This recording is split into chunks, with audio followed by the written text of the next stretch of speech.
So I have just hit record on day one of this three-part live series that I am bringing to you all from around the world. So just a big thank you for being here, whether you are here with me live right now or you are watching this on the replay, because we have obviously a gazillion time zones to work with. And when I do teach my classes, I do kind of pepper around the different times so that we can always accommodate for as many time zones as possible. But it's awesome just to have you here. Your energy is so, so appreciated. Now, what we're going to do is go through a few things before we start our practice together. And for a lot of you, you've probably not met me before or don't know much about me. So I think that it is important to give you a bit of an introduction as to who I am and why I do this kind of work. I've got a list here of things to talk about, and I've written, talk about your journey, the short version.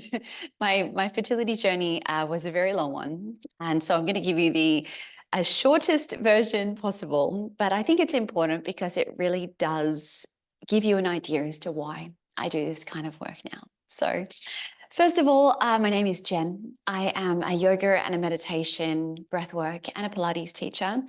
I have been teaching Pilates since 2009, so that was quite some time ago. I didn't become a yoga teacher until 2020, and we'll get to why that is in a minute. But I guess I'll start briefly at the beginning. So I got married when I was 33. My husband and I were so excited to start trying for a family. So soon after we got married, we actually moved overseas to Southeast Asia and we started trying straight away. I went off birth control and my cycle, my period, never came back. And after about 6 months, I went to my doctor and she said, look, that can be normal. It can take time for some people. Don't worry, just keep waiting. So we did. We kept waiting and waiting. And at the 12-month mark, we started to get quite worried. So I went back to the doctor who said, look, I still don't know if you have anything to worry about. Keep waiting. And I thought, no, this isn't feeling like the right path for me. I went down the natural route as well. I went to see an acupuncturist, a functional medicine doctor, and nothing seemed to help. Nothing got my period to start. So eventually we were referred to a fertility doctor. By this stage, I was 34. And he told me I had likely gone through early menopause. So that's probably not the thing you want to hear when you're 34 and thinking about just starting a family. I was given Clomid to try and kickstart ovulation for a few cycles, but it had no impact on my body at all. So we were referred straight to IVF. We were told that was probably our only option. And we didn't want to do IVF. We had been watching so many of our friends go through it over the years and it looked awful. But we thought, look, at least this will finally get us the baby that we've been dreaming about, so we'll do it. So we started our IVF cycle. This was in Thailand where we were living, and I didn't respond to the meds at all, not even a little bit. So after 2 weeks of injections, just increasing dose after dose, the highest level that they would give me, they cancelled my cycle because there were no eggs available to collect. So we were left in this place where we were thinking we probably weren't going to be able to have kids, not biologically our own children. But I just thought, I still just had in the back of my mind that this wasn't the path for me.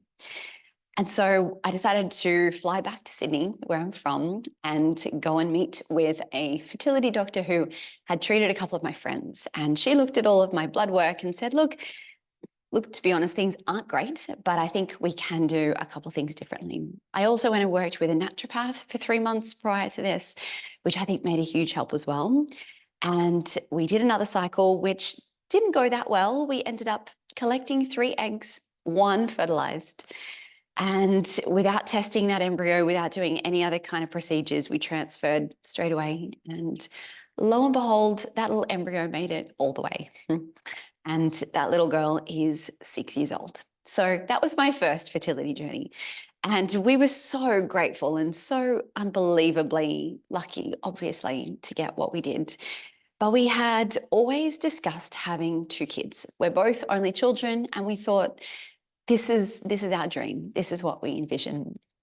So when my daughter was about 1, I stopped breastfeeding, and the most amazing thing happened. My period came back. My cycle kick-started all on its own, and we were so excited. So we thought this was the one thing we had been missing, and it's not a problem anymore. So we never got to try the first time. So we started trying. We're like, yay, this is going to be so easy this time. Unfortunately, that wasn't quite the journey the universe had planned, and it ended up being a much longer and much more difficult journey than the first. I was diagnosed with a thyroid condition.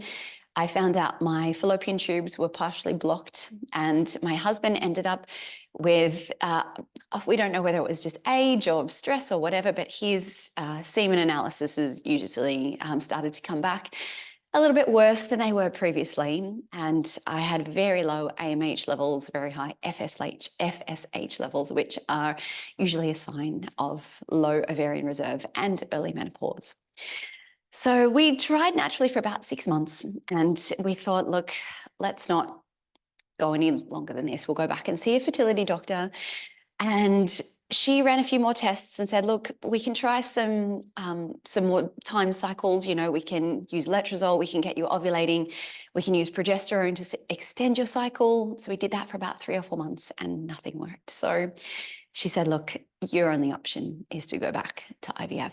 And we thought, we were so disappointed, but you know, it had worked last time. So we thought, let's go. I was 37 by this stage.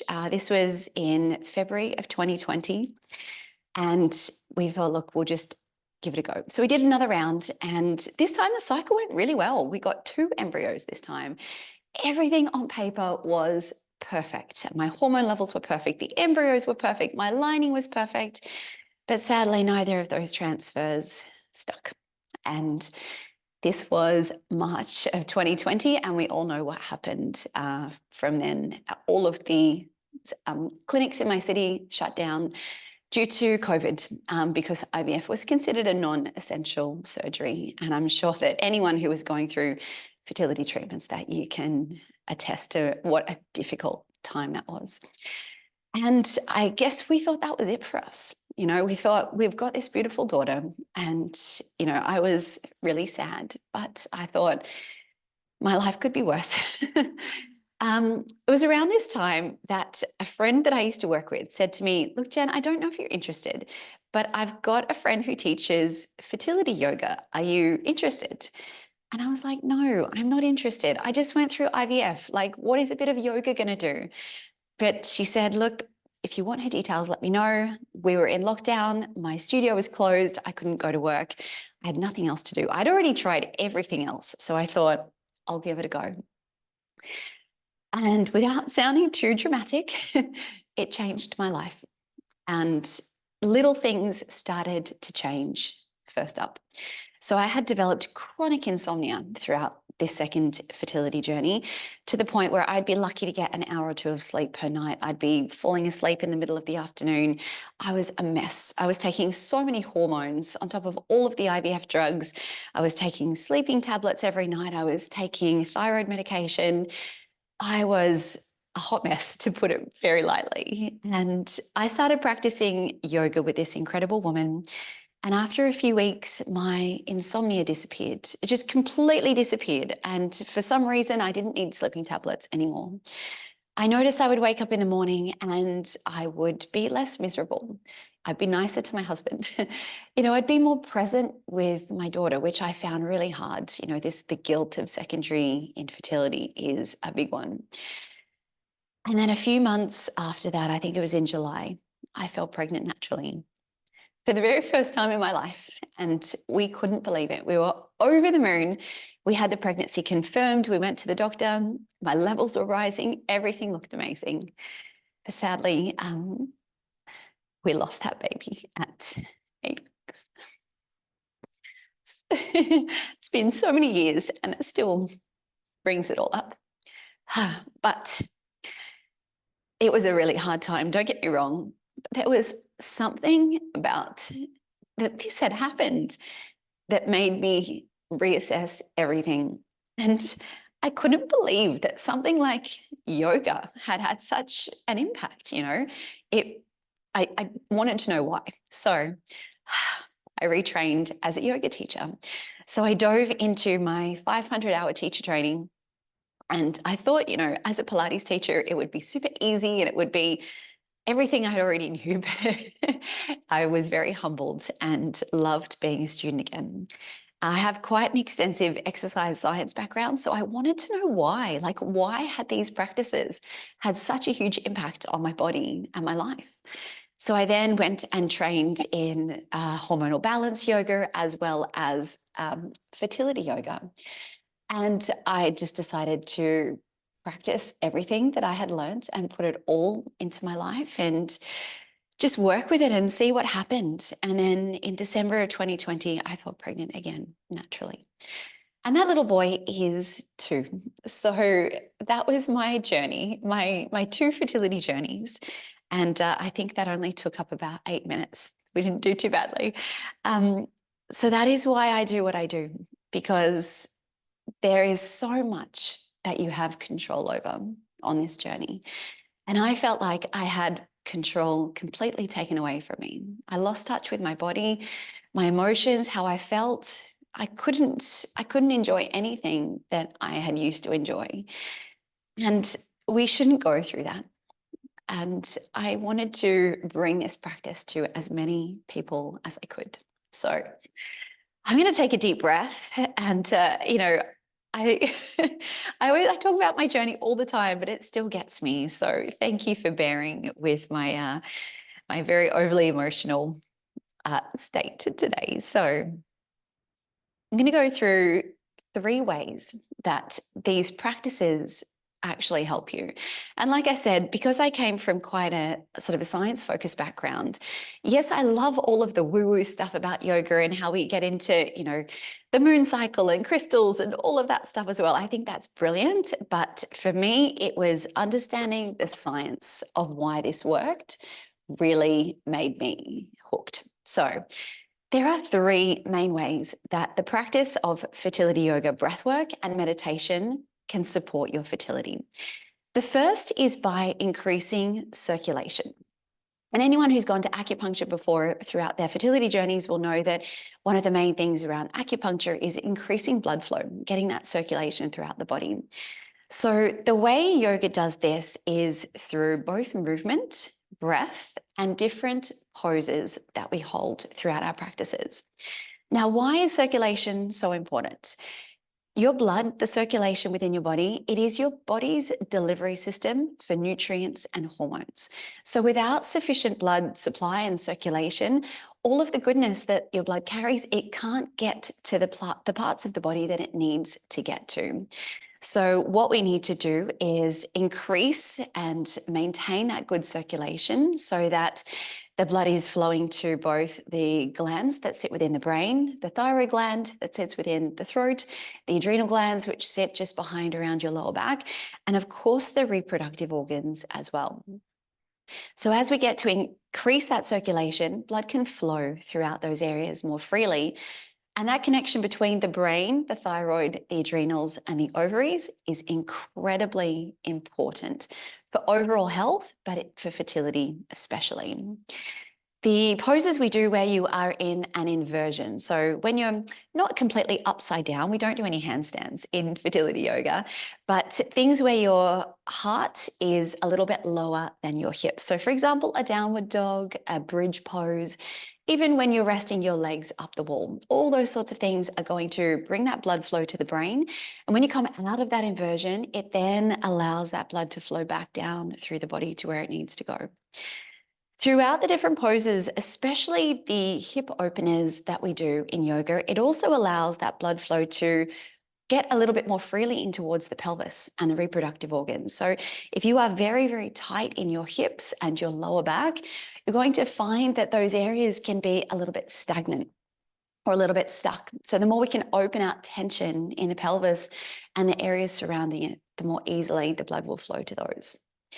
So number 2, the second thing that's probably the biggest, I think, when it comes to talking about these practices is yoga, meditation, and breathwork's ability to synchronize your hormones and regulate your nervous system. And they're one and the same. And I'm going to get into, this is a huge, huge topic, and I'm going to get into the nervous system piece a little more on day 3 because it's really worth doing a mini science lesson about it. Very mini, very fun, but that is a huge part of what we do. There's so many ways in which yoga can support your hormonal balance. So we are still supporting our hormones by increasing that circulation, as I mentioned before. But the other things that it really does is brings about a balance between your body's ability to regulate your stress response. And this is so, so crucial because when you are having a stress response, when something has happened during your day, whether it's related to your fertility journey or not, maybe you've had a fight with your partner, you've got an email from your boss, or you're stuck in traffic, this stimulates your stress response, which is also known as your fight or flight response.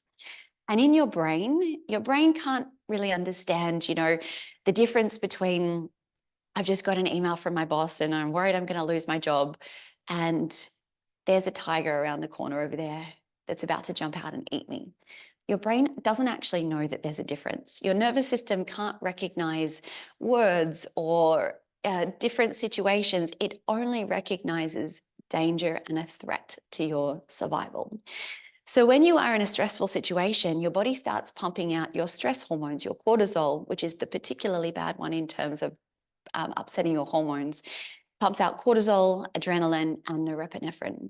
And these hormones, you probably have all felt this. I guarantee, your heart starts to beat a little bit more quickly. You feel like you're breathing really fast. You're irritable. You can't sit still. This is when you are in fight or flight.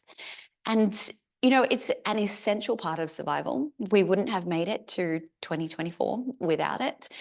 But when we are dealing with a constant and an ongoing stressor like infertility, you're in that state of fight or flight 24/7. Your brain and your body never gets a chance to rest.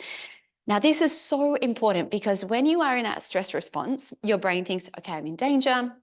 I need to take away blood flow from the internal organs and to the extremities, your arms, your legs, your hips. We need to get ready to run or fight or play dead. And when that happens, your brain also says, okay, what's not essential in this moment for immediate survival? So what don't we need to survive right now? So things like digestion. You don't need to digest your lunch if you're running away from a tiger. You don't need your immune system. You don't need to fight off a virus.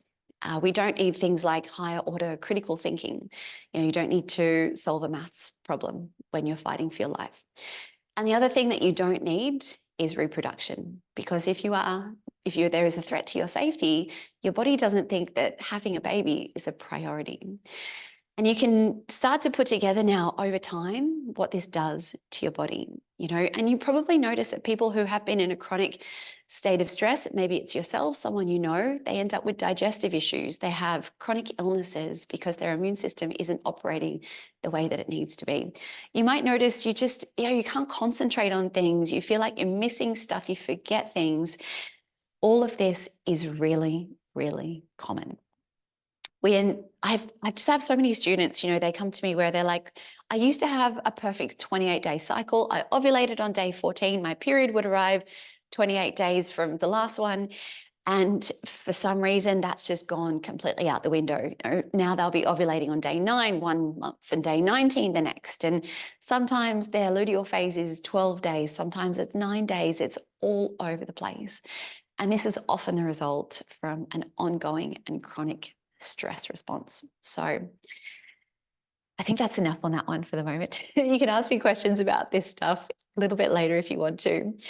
Now, the last thing I'm going to quickly mention before we get into our practice today is the way that this helps, and I think is the most important, because yes, we can do all of the circulation stuff, we can do all the hormonal balance stuff, but if you still don't believe that you're capable, if you don't trust your body, if you don't think that you are able to have a baby, then I think that the rest of your journey is going to be so, so challenging. So one of my most favorite things about this practice is that it brings you home to your body and to what you are capable of.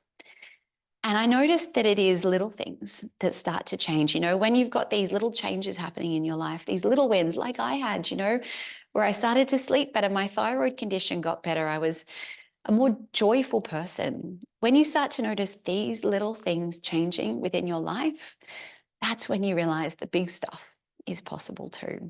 So I think that's enough of me talking for now. I can ramble on about this stuff for a really long time. So I will open it out to questions at the end if you want to quiz me on any more of that stuff. So we're going to get started together today, girls. So I can see if you've got your yoga mat set up, which is pretty much all you will need for our practice today. However, if you don't feel comfortable sitting on the floor, a lot of us just find our hips or lower back get a bit stiff. I'd recommend you just grab a small cushion or a pillow and sit on that. So you've got that option as well. Okay, so let's begin. We're going to make our way over to our yoga mats. All right, so we will begin just finding ourselves in a comfortable seat. So again, like I said, if that means that you want to just pop a little pillow under your hips, please do so. So just a reminder that our practice today is safe for your body, no matter where you are in your cycle. And no matter if you're going through any kind of medicated cycles or fertility treatments as well. There will be one or two poses where I offer a modification. So if you are bleeding, if you are having your period right now, we want to stay away from doing too many inversions.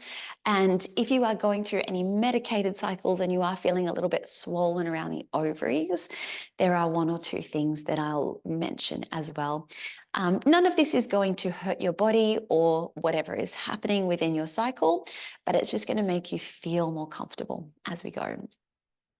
So just make any adjustments you need in order to feel just really stable, really supported on the mat. Place your hands down onto the legs with your palms facing downwards.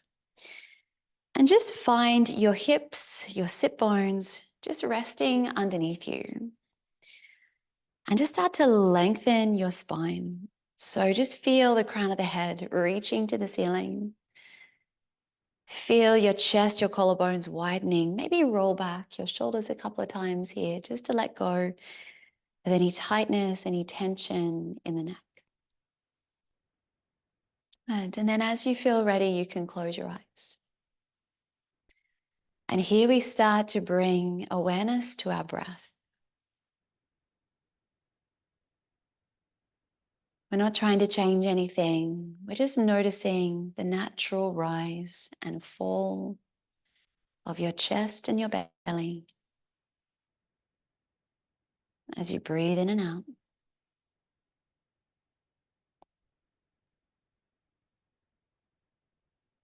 Noticing any physical sensations within your body. You're just scanning down from the top of the head. Just being aware of any tightness, any tension around the neck or shoulders, the jaw. Try to soften around the upper back. And then really let go through your belly. So you want to soften the abdomen, really let the pelvic floor muscles drop.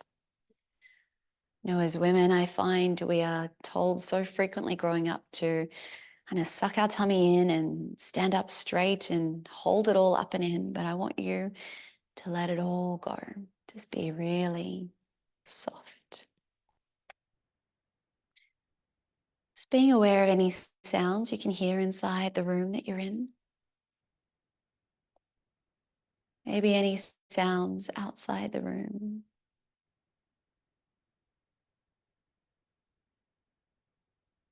Be aware of any thoughts that are coming up. Anywhere where your mind wants to go. Without any judgment, just notice these thoughts, but again, let them go. Use it as a reminder to keep coming back to your breath.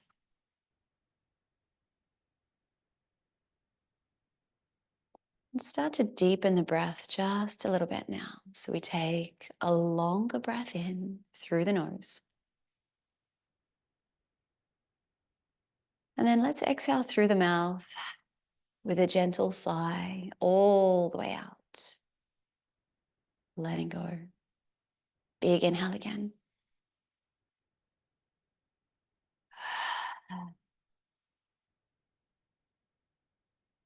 And with every exhale here, I want you to find somewhere else within the body that you can let go of, anywhere that's still holding on to tension or tightness.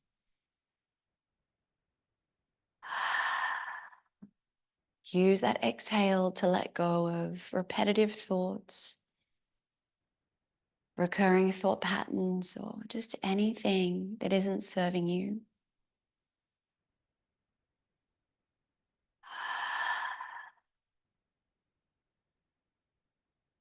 Let's take one more big breath. Keeping the eyes closed now, let's just bring the hands down onto the lower belly. I'm going to take a moment now just to really connect with the womb space. Again, letting everything be really soft. Gently pressing your hands against you, just feeling the warmth of your belly against your hands.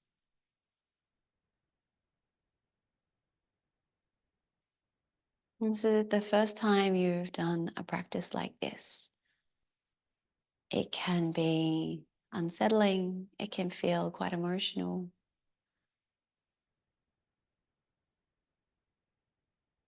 Maybe we don't really feel anything.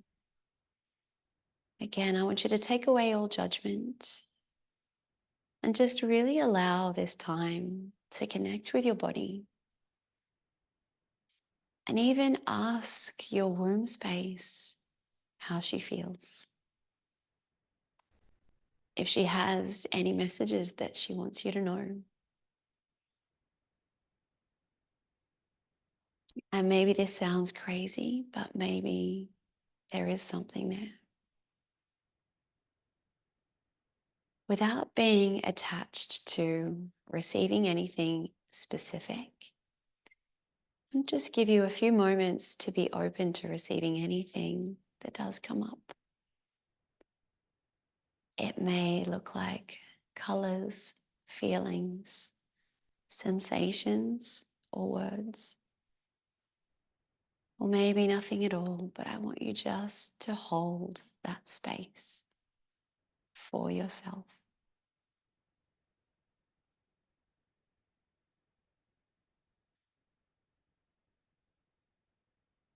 And let's bring the left hand to the heart center now. And just gently press your hand against your chest. This is our area of love and self-love, your heart center.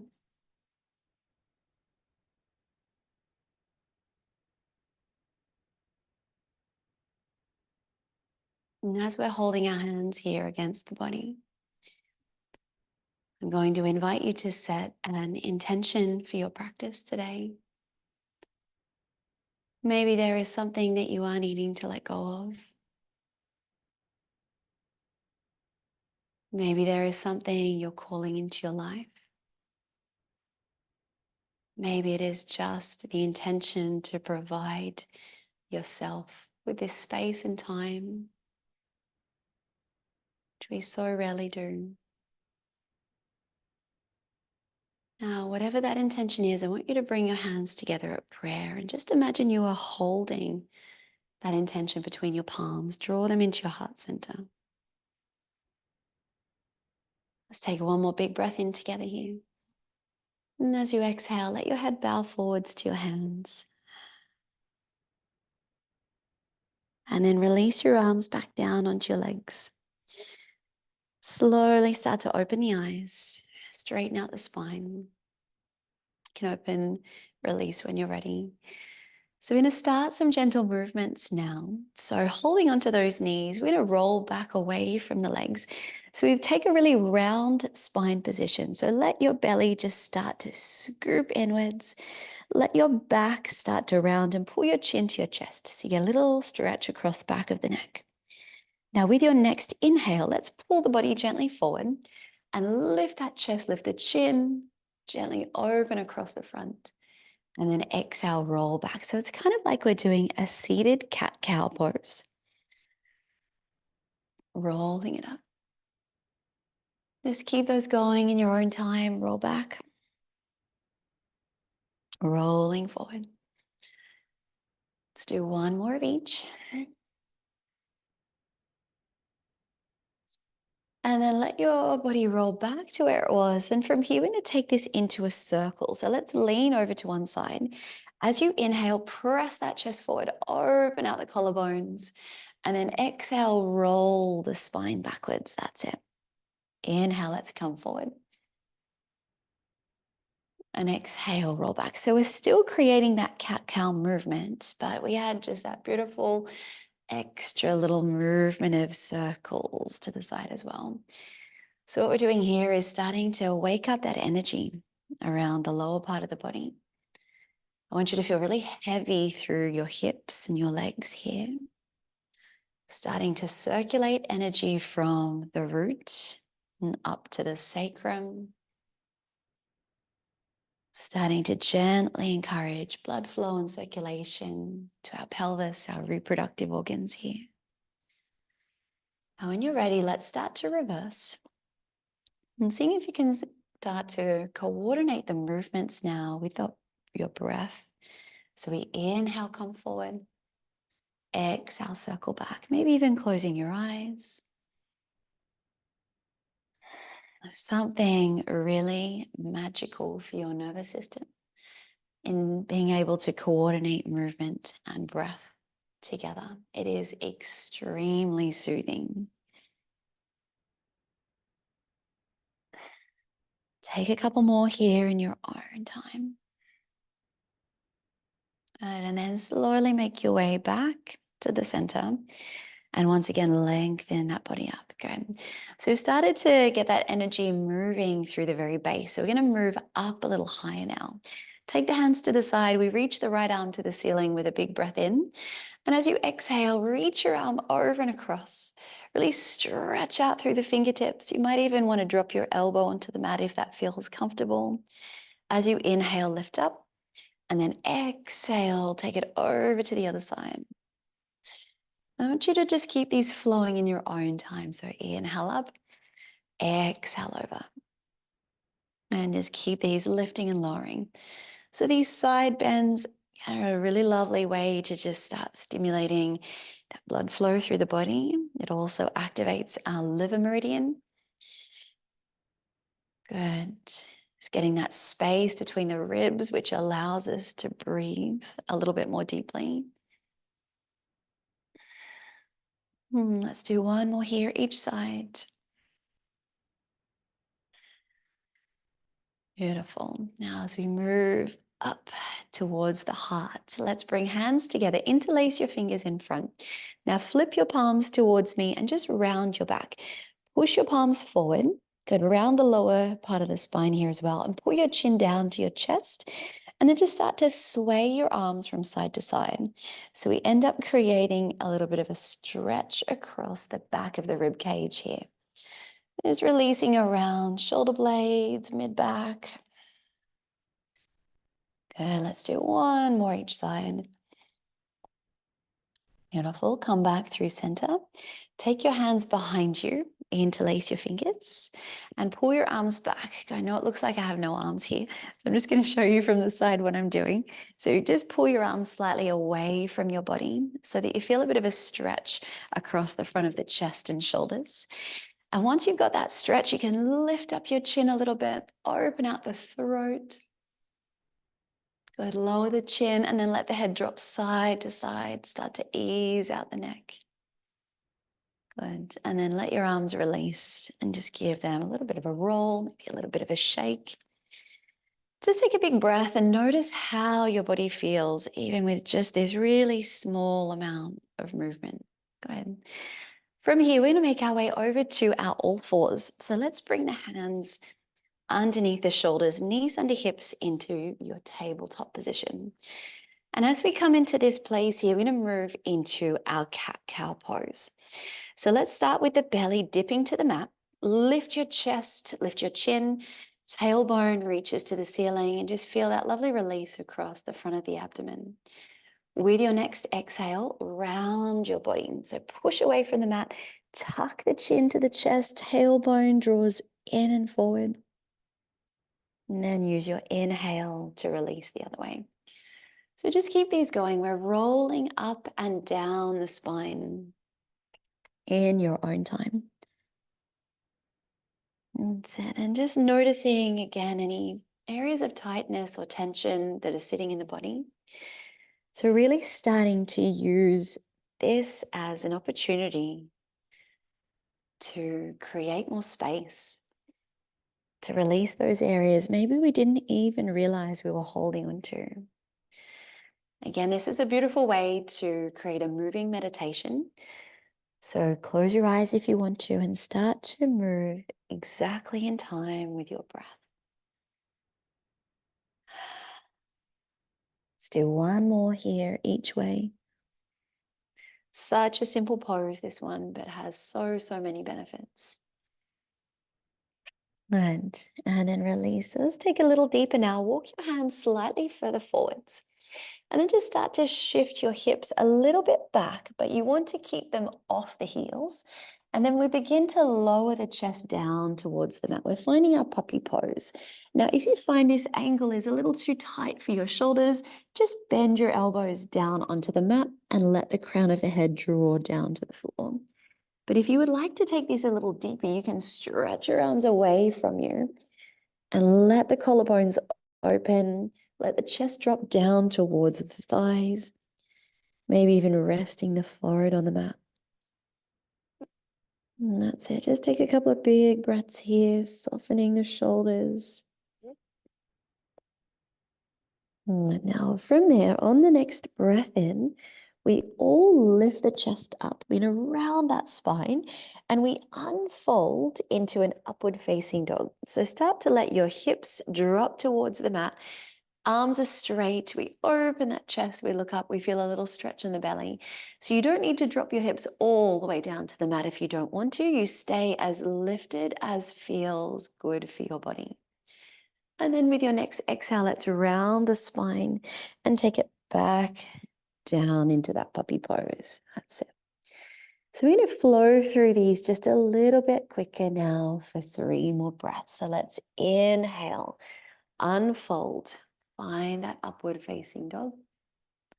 Exhale, release down, find that puppy pose. Good, just 2 more. And if you want to take this slower, then please feel free. It is your body, your practice. Just find what works for you. That's it. Last one here. Now finish back down in that puppy pose. From here now, if you are on the first couple of days of your period and your bleed is quite heavy, I want you to sit right back and take child's pose, head to the mat.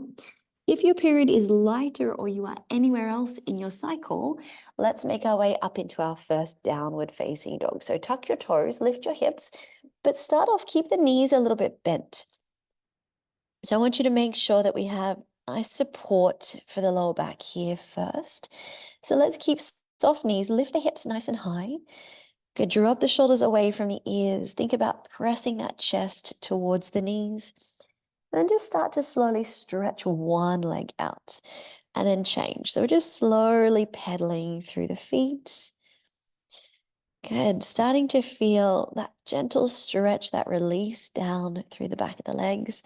Now, if it is the morning in your part of the world, I want you just to really take this slowly, ease into it. Our body tends to be a little bit tighter in the mornings. So here we're starting to open out along the back of the body. Sit, just releasing tension and tightness from the lower back and the legs, as well as the shoulders. Now, if you feel ready, let's bring both heels down gently towards the mat, just dropping them down. Sit. Now lift the hips a little higher if you can. Draw that chest closer to thighs. Now get some space between your shoulders and ears. I'm going to take 3 long breaths. I want you to be able to hear your breath here all the way in Soft belly all the way out.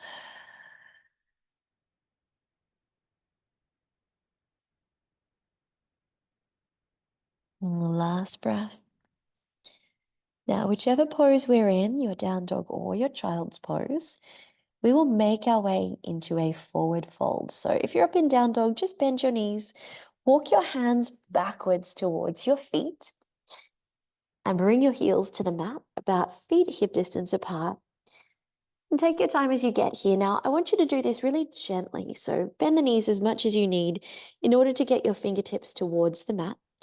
Again, we let the crown of the head just draw down towards the floor. If you'd like to take this a little deeper, we can grab opposite elbows and just sway gently in that ragdoll. Now we're just unwinding a little bit of tension side to side. And that's it. And then find your center. Now we're going to take our time here. We've been upside down for a while. Take a big inhale.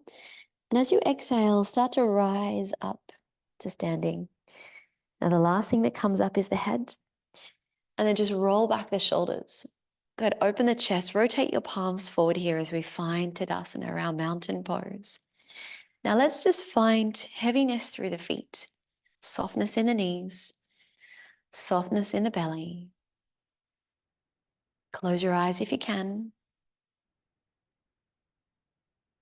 And we don't underestimate this pose. It is such a beautiful way to remind yourself of how strong you can be with as little effort as possible.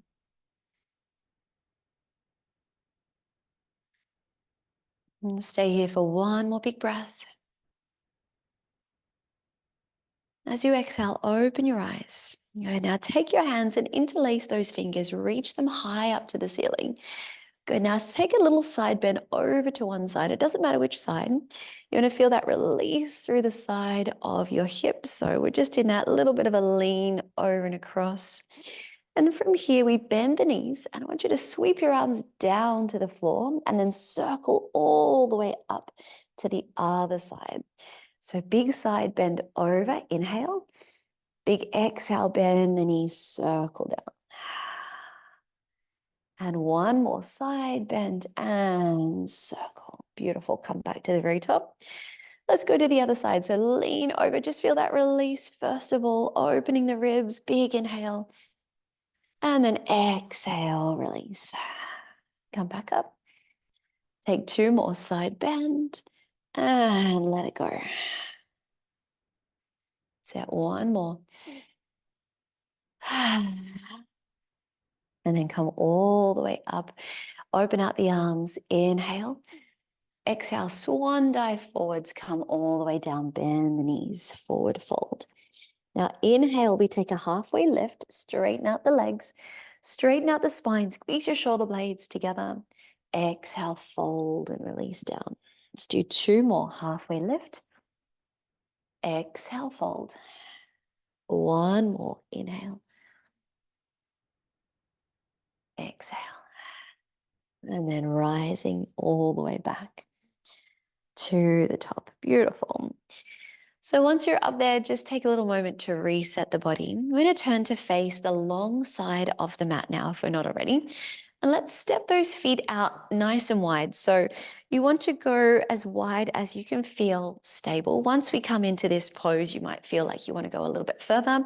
So let's start off just by placing the hands onto the hips. Roll back the shoulders. We're coming into our wide leg fold now. Start to send your hips backwards. Lean your chest forwards. And when you can't go any further with a straight spine, reach your hands down in front and around the body to release. Now, if you find it hard to get your hands onto the floor, just take the feet a little bit wider so you feel a bit more stable. Good. Now just letting the head draw down. So this is a beautiful pose.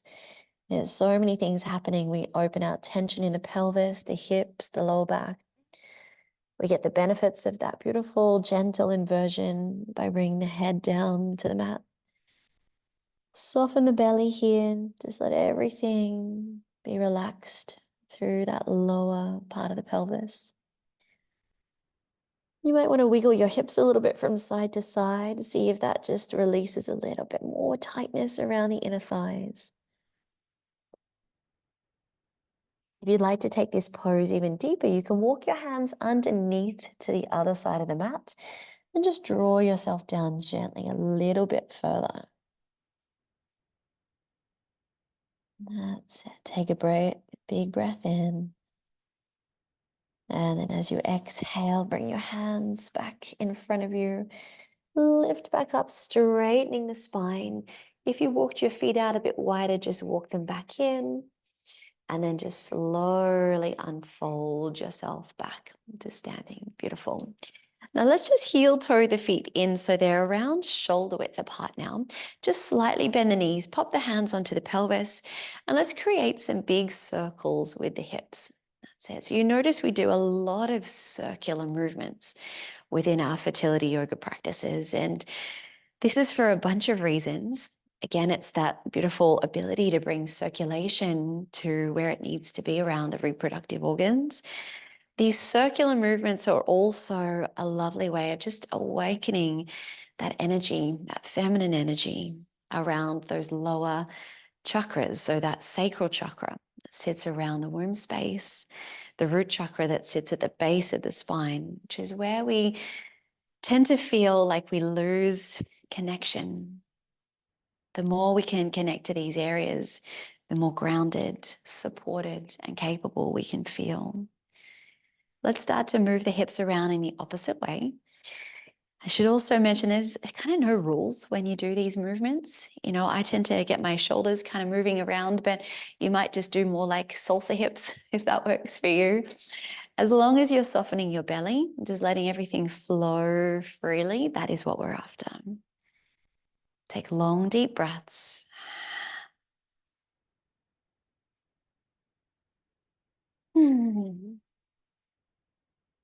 Good. And then just coming slowly back to your center and release. Awesome. Now we're going to turn to face the top of the mat once again. And this time I'd like you to stand with the length of it behind you. Okay.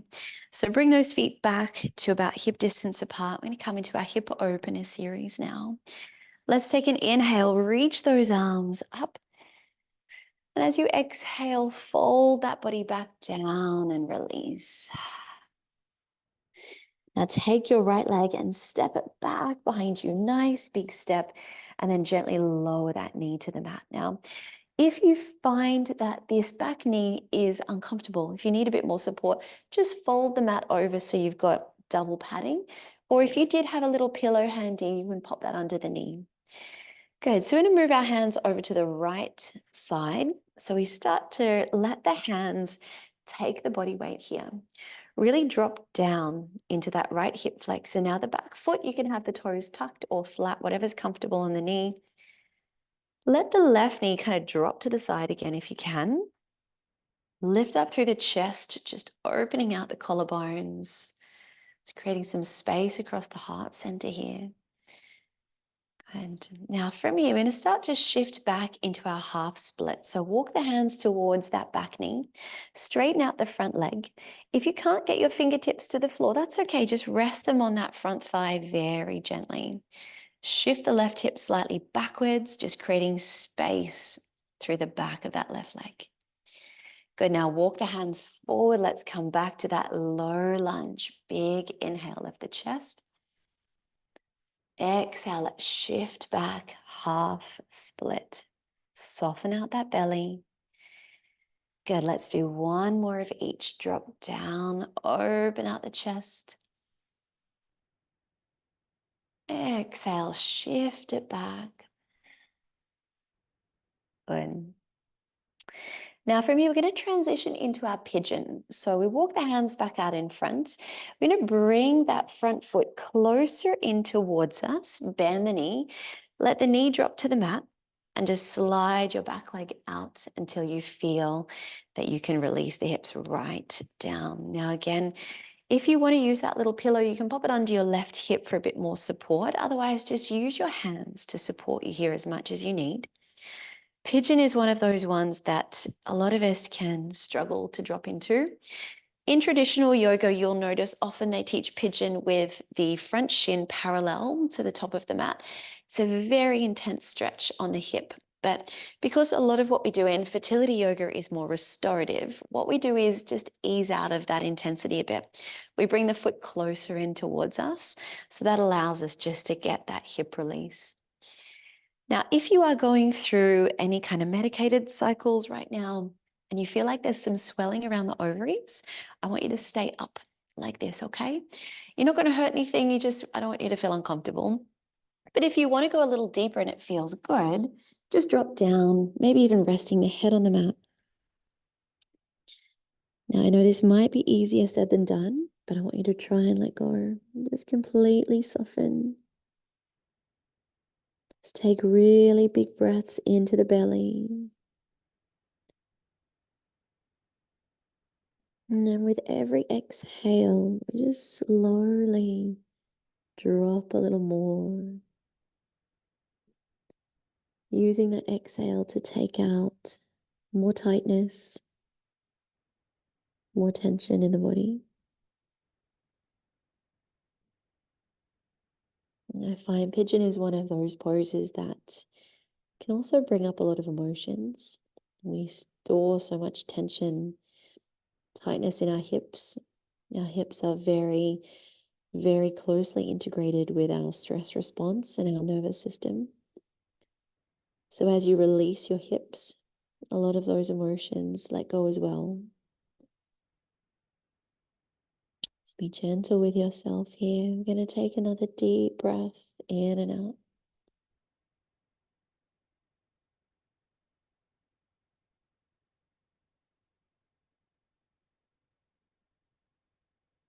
And then just start to slowly bring your hands up as you're ready. Straighten out the spine here a little bit. Open the chest. Now we're going to make our way back into either a downward facing dog or child's pose. So remember, if you are bleeding, take your child's pose. But everyone else, I'll give you the option. Just take your time.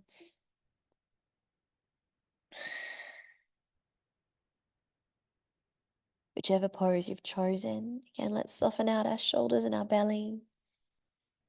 If you're up in your down dog, just really let those heels start to drop to the mat. If you need to pedal out the feet again in that down dog, please go for it. Take whatever option works for you. Make sure you can hear the breath. Let's stay here. One more deep breath in and out.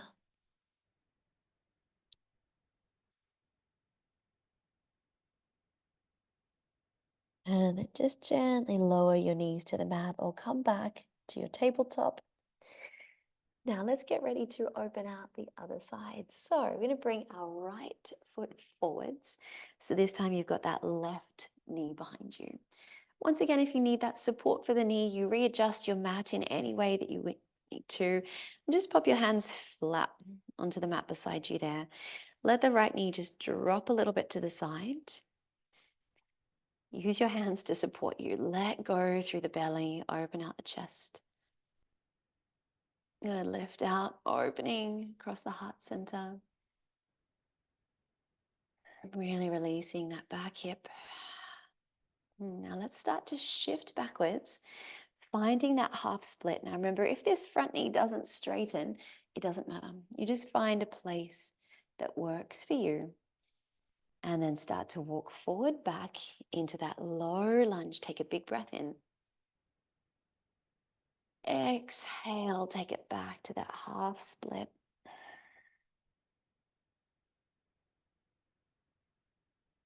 Let's do one more of each.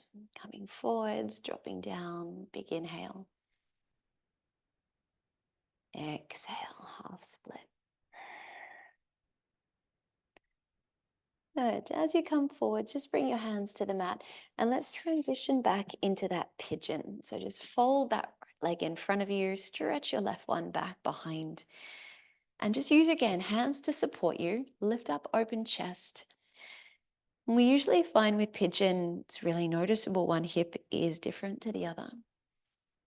And so again, we never judge. We're never worried about asymmetries here. We're just noticing, letting the body just teach us awareness. Now remember, you can stay upright if that's good for you, but otherwise start to release down. Maybe even stretching the arms, dropping the forehead to the mat.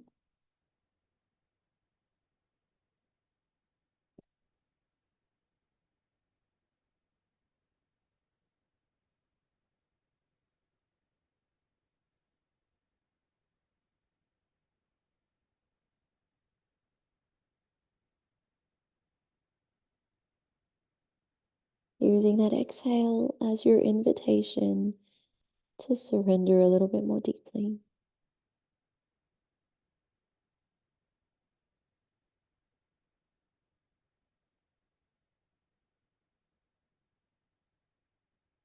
Keep bringing that awareness back to your breath. And one more deep breath in here. Exhale, let it go. And just slowly walk the hands back up once again. And then everyone will return up. Let's make our way to tabletop. And just take a little moment here to rock out those hips side to side. Good. Now, as we are here at tabletop, walk your hands together right into the middle of the mat. We're going to come into our thread the needle. I want you to take your right hand and just start to trace the fingers along the inside of the left forearm, past the elbow, the bicep. Trace the fingers across the chest and then reach that arm to the ceiling. Just open out, hold that twist, take a big breath in. And as you exhale now, we thread the needle. So drop that right shoulder to the mat. Let your head just come down. If you'd like to take this pose a little deeper, the left arm can either stretch forward to open out the shoulder, or you may want to take a bind and just wrap that left arm behind the lower back. Just pull the elbow up to the ceiling. Whichever pose you choose, every variation, just make sure you can soften out your belly and you can breathe into it deeply here. Our twists are so important in this practice. They allow that circulation to come through the internal organs really well. And they're a great way to unwind tension and tightness in the nervous system. And now let's take the left hand back, just down under the shoulder. Press yourself to sitting, back up to tabletop. Little reset as we come into the other side. So bring the hands close. Let's take the left hand now and just start to slide the hand up along the inside of the arm, over and across the chest, and then big reach up to the ceiling. Open it out. Take a big inhale. And then exhale. Let's release it and dive it through. Just drop that shoulder down. And you can take a deeper stretch if you wish by either reaching right arm out or wrapping it behind low back and just rotating elbow back. Not forcing it, you just take whatever's comfortable here, whatever you can breathe into the most easily. And soften down into the back of the shoulder blade. One more breath. And then let's make our way slowly up to the top. Beautiful. Now from here, let's open out our knees just a little wider, big toes together. And let's sit back. Everyone now take your child's pose and release down. Stretch your arms forward. Now, if you find this angle on the shoulders is a bit uncomfortable, you can wrap your arms beside your thighs. Make sure there's enough space for your belly between the legs just to really soften and open.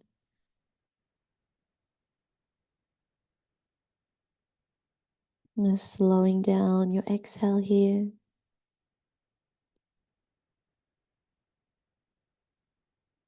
Coming back to that feeling of softness.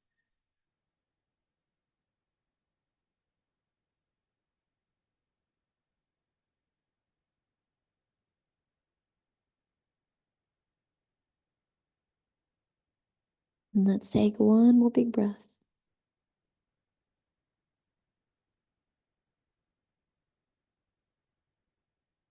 And then slowly walk the hands towards the legs. And coming up to a seated position. If you're not comfortable kneeling, feel free to readjust. And let's place, again, right hand at the lower belly, left hand at the heart center. Close your eyes. Just take a moment now to come back to your intention that you set at the start of your practice.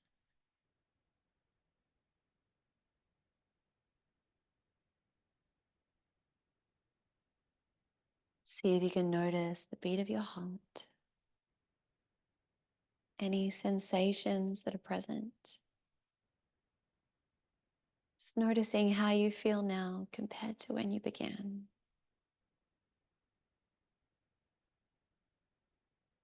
Let's take one more big breath.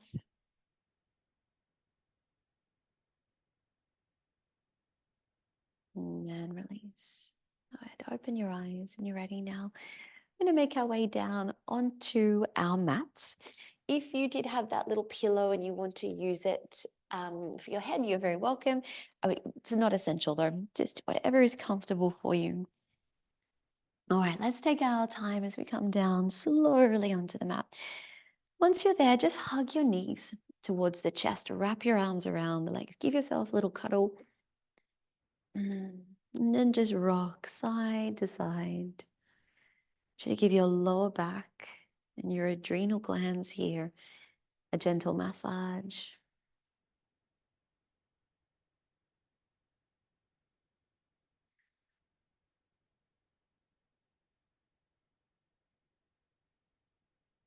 And then let's take a hold of the knees. Separate your feet to about hip distance apart. We're going to start to circle the legs. So start by just pressing the knees away from you and then open out the knees into like kind of a butterfly pose and then draw the knees in and back out. That's it. Just keep going with those gentle circles. Now, as much as you can, try to let the legs be super heavy. And just letting those knees be held with the hands, really lazy legs. And then let's start to reverse. So open the knees, press them away, and just circle them gently back in.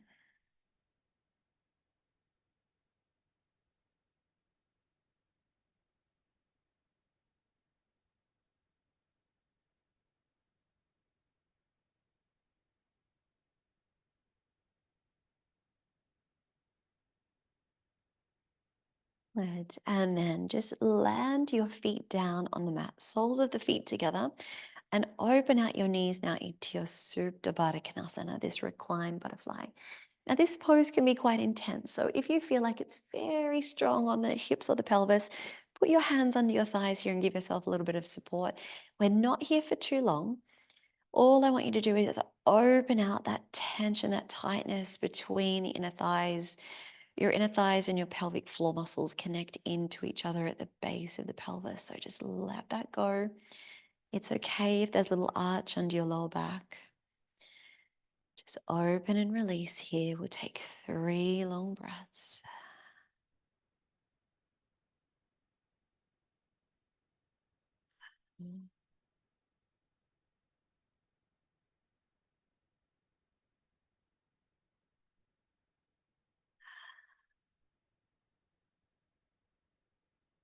And then bring the knees back slowly to your center. Just walk the feet out as wide as your mat. Fold your arms back into a cactus pose, or if that's not comfortable, just stretch them out wide. And we're going to unwind the spine one last time here. Gentle supine twist, just letting the knees roll from side to side.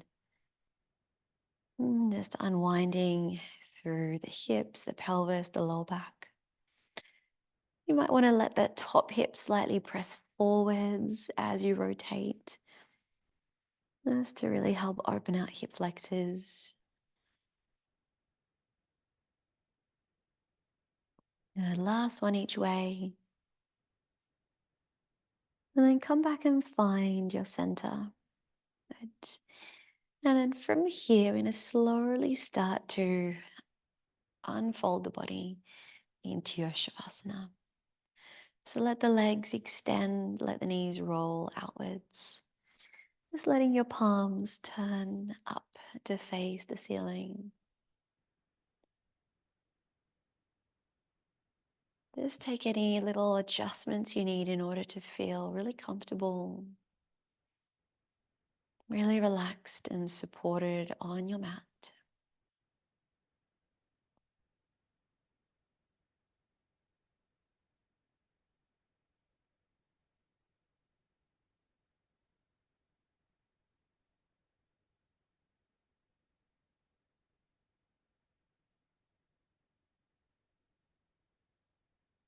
Keep that awareness on your breath here.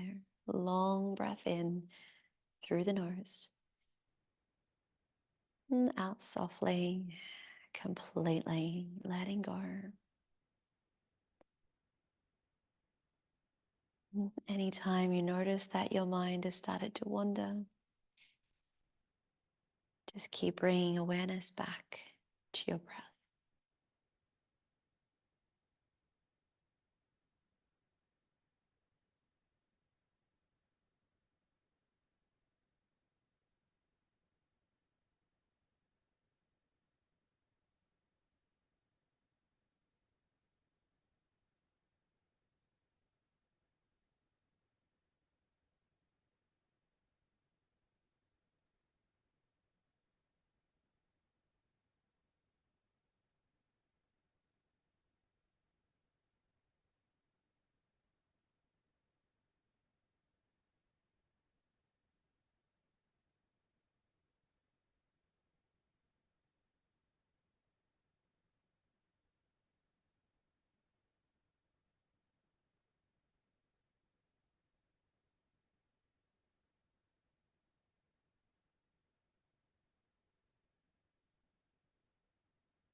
And when you're ready now, let's take a really big breath in together.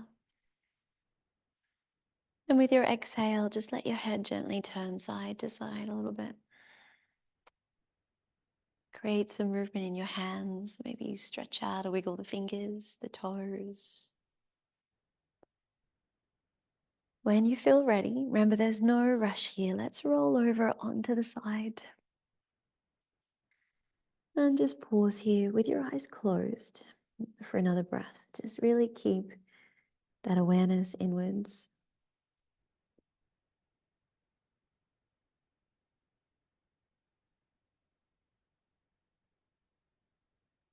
And take your time. We're going to make our way back to a sitting position just as we started. Again, if you can, keep your eyes closed. So wherever you land, coming back to sitting, once you're there, place both hands back into that lower belly.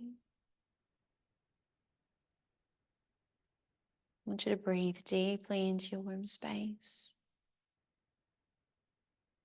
sending all your loving thoughts, your loving prayers down to your womb.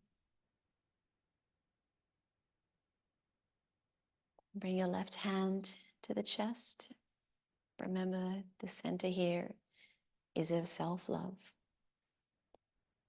I want you to send those same prayers and intentions to yourself as well.